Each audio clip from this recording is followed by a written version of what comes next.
सोचिए इस देश में जातिवाद कितना है और जातिवाद के शिकार लोग कौन हैं और उन्हीं को जातिवादी कहा जाता है। इस देश में मायावती जी, मान्यवर साहब, लालू यादव, रामविलास पासवान, नीतीश कुमार को जातिवादी नेता कहा जाता है, पिछड़ा दलित का नेता। लेकिन असली जातिवाद बता रहा हूँ। सोचिए छेदू जी, किस तरह से एक तिवारी नाम के डिप्टी एसपी ने उनको कहा कि तुम्हारी औकात कैसे है चुनाव लड़ने की। वो निर्दलीय चुनाव लड़ रहे थे, उनका पर्चा खारिज कर दिया गया। क्यों? क्योंकि वो दलित समाज से हैं। सोचिए किस तरह से जातिवाद है इस देश में। स्वामी प्रसाद मौर्य को बीएसपी ने समर्थन कर दिया है, राजकुमार आनंद को भी अब बीएसपी में वो शामिल हो गए हैं। मैं आपको वैशाली ले चलता हूँ, Bihar. Ashok Mahto, social crusader, social सामाजिक योद्धा, उन्होंने 17 साल जेल में बिताए। लालू यादव ने टिकट दिया, लेकिन वहाँ का पूरा भूमिहार समाज अशोक महतो के खिलाफ है, पूरा सवर्ण समाज अशोक महतो के खिलाफ है और भूमिहार समाज से आने वाले ललन सिंह के पक्ष में वोट कर रहा है। अनंत सिंह अब अशोक महतो को गालियां दे रहे हैं। अब बताइए वैशाली के यादव समाज के लोग वहाँ क्यों नहीं वो आपके पार्टी को वोट दे रहे हैं? तो जातिवादी कौन हुआ? वहीं वैशाली में भूमिहार समाज को आरजेडी ने टिकट दिया है, ललन सिंह को। सारे यादव उनको वोट कर रहे हैं, लेकिन वही भूमिहार समाज के लोग वहाँ वोट नहीं करेंगे। मुंगेर में अनंत सिंह खिलाफ है। तो वैशाली के यादव समाज के लोगों को सोचना है कि आपके साथ क्या होगा। यूपी में सोचिए किस तरह से, यूपी में जौनपुर में रातों रात धनंजय सिंह राजपूत समाज से बदल गए।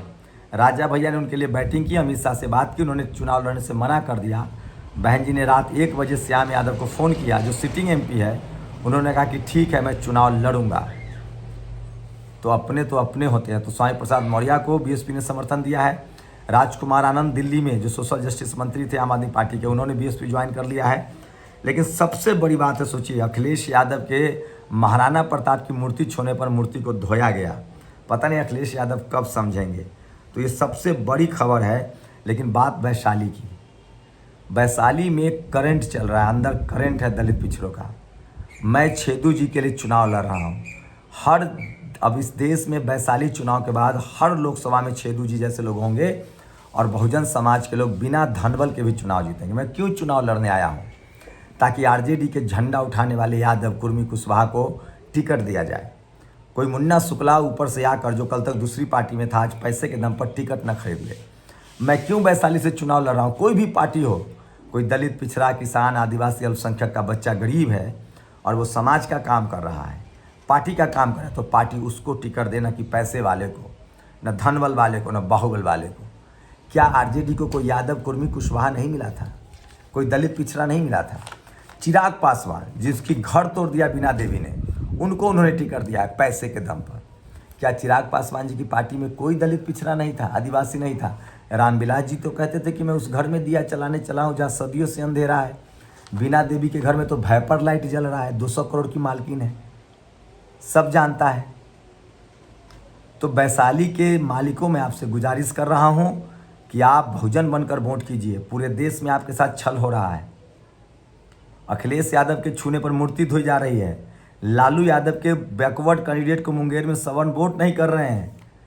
एक और सवर्ण उन्होंने लड़ाया, सोचिए किस तरह से बक्सर में, वहाँ वोट नहीं कर रहा है राजपूत समाज। और आप किस मुँह से मुन्ना शुक्ला को वोट करेंगे? तो आप पार्टी देख रहे हैं, वो जाति देख रहा है। आप सोचिए आप लोग। तो मैं वैशाली के मालिकों से अपील कर रहा हूं कि वैशाली की गौरवशाली इतिहास है, इसको बचाइए। और ऐसे लोग जिनको जेल में होना चाहिए उनको संसद मत भेजिए। धनबल और बाहुबल को हराइए, जातिवाद को हराइए और संवैधानिक नाम है हम लोग का बैकवर्ड, दलित, पिछड़ा, किसान, अल्पसंख्यक एकजुट होइए। वैशाली का चुनाव नया लकीर खींचेगा। मैंने सोशल मीडिया खड़ा किया, एक मोबाइल से मैंने बहुजन समाज का मीडिया खड़ा किया। आज हज़ारों यूट्यूब चैनल है, आज हज़ारों बहुजन समाज का पत्रकार है। मैं राजनीति में इसलिए आया हूँ कि एक लकीर खींचूंगा कि बिना पैसे के चुनाव जीता जा सकता है। और जो समाज का काम करेगा, जो पार्टी का काम करेगा ईमानदारी से, उसको टिकट मिलना चाहिए।